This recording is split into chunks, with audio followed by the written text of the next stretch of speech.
Suasana seperti apa akan membentuk perilaku seperti apa. Ramadan itu sampai hari kiamat memang akan selalu datang.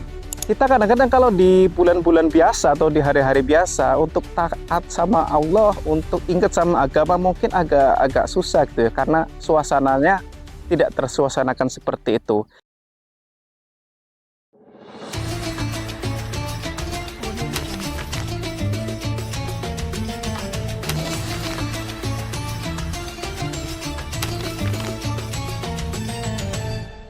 Assalamualaikum warahmatullahi wabarakatuh. Alhamdulillahirabbil alamin wa bihi nasta'inu ala umuri dunya waddin. Assalatu wassalam ala asrafil anbiya'i wal mursalin.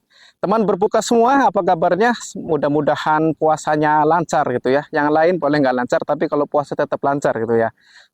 Saya sedang berada di tepian Danau Sipin ya. Cuacanya mendung, angin bertiup cukup semilir ya, apalagi suasana musim penghujan ini masih cukup terasa, jadi cukup dingin lah, cukup sejuk ya, apalagi sepertinya sebentar lagi senja akan segera berpamitan dengan kita ya, menambah suasananya cukup gloomy dan cukup membuat kita ingin menikmati suasana ini dengan sesuatu yang hangat-hangat ya, bisa minum teh poci, bisa minum bajigur atau bantrek dan lain sebagainya. Dan kita juga ya pasti temannya kepengennya empek-empek, mendoan dan sebagainya karena cuacanya mendukung. Ya. Dan walaupun di belakang banyak air ya, ini kan danau gitu kan, tapi kita tidak kepikiran untuk kemudian nyebur gitu ya. Itu seandainya tadi kalau nggak puasa sih pengennya minum-minum yang seperti itu tadi. Tapi kan kita sedang puasa ya, sebentar lagi kita akan berbuka.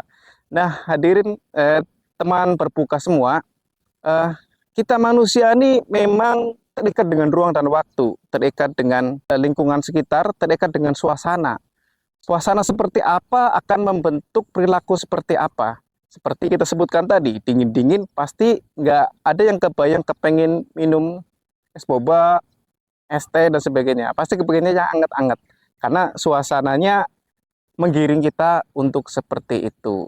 Tentunya butuh effort yang cukup gede ya, butuh alasan yang cukup besar untuk kemudian justru kita minum yang dingin-dingin.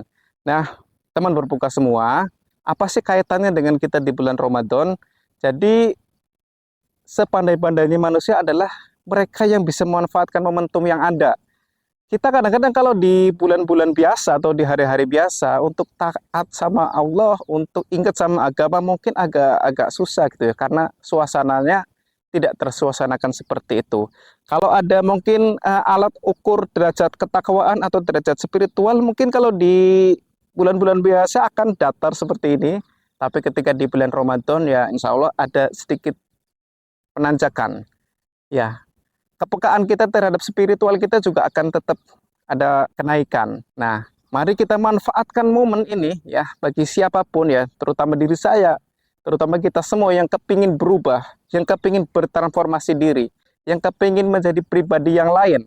Maka salah satu momentum yang paling tepat adalah momentum di bulan Ramadan ini. Ya, momentum di bulan Ramadan ini mari kita pergunakan sebaik-baiknya. Kita lupakan saja diri kita di masa lalu. Kita lupakan jati diri kita di masa lalu. Siapa apapun predikat yang ada di dalam diri kita ketika di masa lalu, ya, mari kita ganti di bulan Ramadan ini menjadi pribadi yang lebih baik. Menjadi pribadi yang mempunyai relasi yang lebih baik kepada siapapun. Nah, teman berbuka semua, salah satu relasi yang perlu kita bangun dan perlu kita jaga dan perlu kita perbaiki adalah relasi kita kepada Allah Subhanahu wa taala. Karena dalam hidup kepada siapa lagi kita punya andalan dalam hidup? Ya. Ada salah satu kata-kata quotes yang mungkin ini cukup populer ya, yang dinisbatkan kepada sahabat Ali karamallahu wajhah. Beliau mengatakan bahwa aku, ya kata beliau, saya atau aku sudah merasakan berbagai kepahitan dunia, dan kepahitan paling pahit dalam kepahitan dunia tersebut adalah ketika berharap kepada manusia. Ya, betul.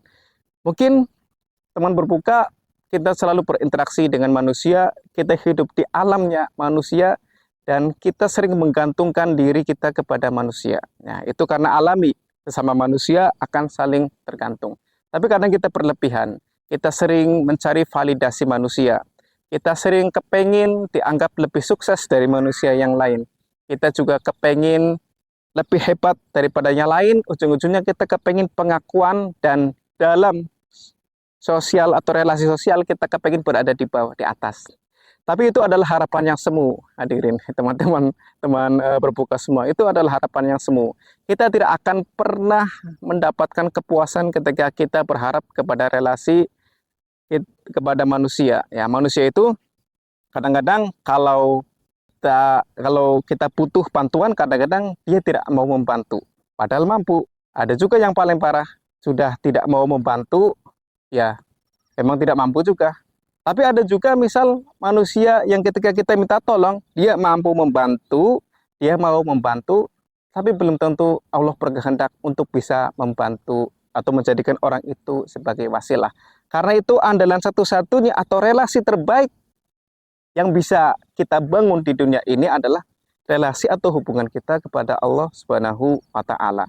Nah, di bulan Ramadan ini, di bulan yang suci ini, di mana suasana kebaikan dan suasana batin kita lebih baik, maka ya kita manfaatkan momentum untuk terus menjadi lebih baik lagi dengan menjalankan Ramadan ini dengan sepenuh-penuhnya. Ingat rumus ini bahwa Ramadan itu sampai hari kiamat memang akan selalu datang. Ya, Ramadan tahun depan akan selalu ada kalau tahun depan gak kiamat sebelum Ramadan. Tapi masalahnya kitanya ini di Ramadan berikutnya kita masih ada atau tidak. Karena itu manfaatkan Ramadan ini dengan sebaik-baiknya.